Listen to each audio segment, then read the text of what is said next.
ठीक है, तो वोल्टेज सोर्स कन्वर्टर में हम लोग सिंगल फेज में हाफ वेव और फुल वेव दोनों कर चुके हैं। अब 3 फेज करना है। Half wave full wave single phase कर चुके हैं, 3 फेज करना है। तो 3 फेज VSI में है ये वही voltage source inverter. Voltage source inverter की हमने पहले स्पेशलिटी यही पढ़ी है कि उसका जो इनपुट साइड होता है उसको हम इनपुट वोल्टेज जो रहता है उसे हम कांस्टेंट करते हैं। यहाँ पे इनपुट वोल्टेज को कांस्टेंट लगातार बनाए रखने के लिए इसके पैरेलल में कैपेसिटर लगाया है।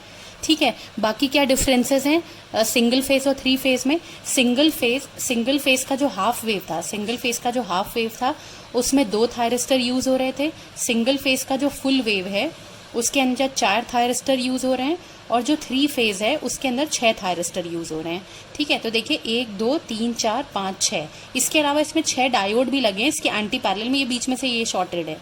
ठीक है, तो इसके अलावा 6 एंटी पैरेलल डायोड्स भी लगे हुए हैं। पर ये डायोड्स मैंने पहले भी बताया है कि डायोड हमेशा तभी पिक्चर में आते हैं जब जो इससे कनेक्टेड लोड है, जैसे यहाँ पे 3 फेज लोड है, ये इम्पिडेंसेज हैं Z। ठीक है, अभी हम मान के ऐसा चल रहे हैं कि यह जो Z है it is equal to R, यानी इसके अंदर कोई भी L और C एलिमेंट नहीं है।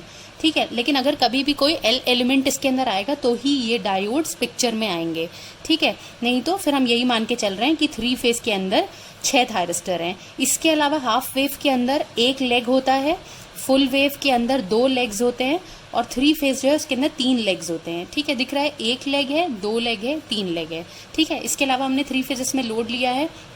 A वाली ब्रांच से एक लोड कनेक्ट किया है, B वाली ब्रांच में एक लोड कनेक्ट किया है, और C वाली ब्रांच में एक लोड कनेक्ट किया है। यानी ये एक 3 फेज लोड है जो कि स्टार कनेक्टेड है। हम स्टार की जगह डेल्टा कनेक्टेड भी ले सकते हैं, स्टार को लेके अभी हम परफॉर्म कर रहे हैं। ठीक है, अब देखिए 3 फेज के अंदर क्या बात करने वाली है। यहाँ ये स्किप हो गया कि 3 फेज VSI 2 पार्ट्स में है।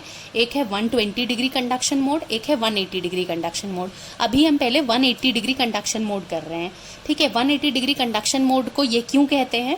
ऐसा इसलिए कहते हैं क्योंकि एक लेग में जो थायरिस्टर 2 लगे हुए हैं वो 180 डिफरेंस पे ही, दोनों एक साथ तो काम कर नहीं सकते, है ना, दोनों एक साथ नहीं काम कर सकते, क्योंकि दोनों अगर एक साथ काम करेंगे तो शॉर्ट हो जाएगा। ठीक है, तो इसलिए पहले T1 काम करेगा, उसके 180 डिग्री के बाद T4 काम करेगा। इसी तरीके से सेकंड लेग में पहले T3 180 डिग्री तक काम करेगा, इसके 180 डिग्री कंडक्ट करने के बाद T6 काम करेगा। सिमिलरली T5 काम करेगा, और इसके 180 डिग्री के बाद T2 काम करेगा। ठीक है, तो मैंने देखिए यहाँ पे ये बना रखा है कि एक किसी को लेकर चलें कि T1 कंडक्ट करा है, T1 के 180 डिग्री के बाद T1 के 180 डिग्री के बाद T4, यानी T1 180 डिग्री तक कंडक्ट करेगा, फिर T4 कंडक्ट करेगा।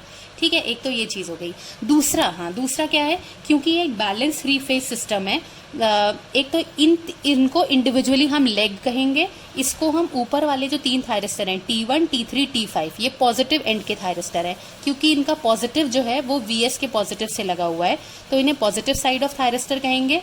ये और ये T4 T6 और T2, ये तीनों जो थायरिस्टर हैं इनके नेगेटिव एंड्स पे, इनके नेगेटिव जो है वो सप्लाई के नेगेटिव से लगा है, इसलिए इन तीनों को हम नेगेटिव साइड ऑफ थायरिस्टर कहेंगे। तो ये तो आपको पता चल गया कि एक लेग के 2 थायरिस्टर कितने डिफरेंस पे काम करते हैं 180 पे, लेकिन जो ये तीनों हैं वो कितने डिफरेंस पे काम करते हैं। एक बैलेंस 3 फेज है VR VY और VB। ठीक है, बैलेंस 3 फेज है, VR और VY के बीच में 120 डिग्री, VY और इसके बीच में 120 डिग्री, और R और B के बीच में 240 डिग्री, यानी जो भी है बैलेंस 3 फेज है 360 डिग्री पूरा upon 3 is equals to 120 degree.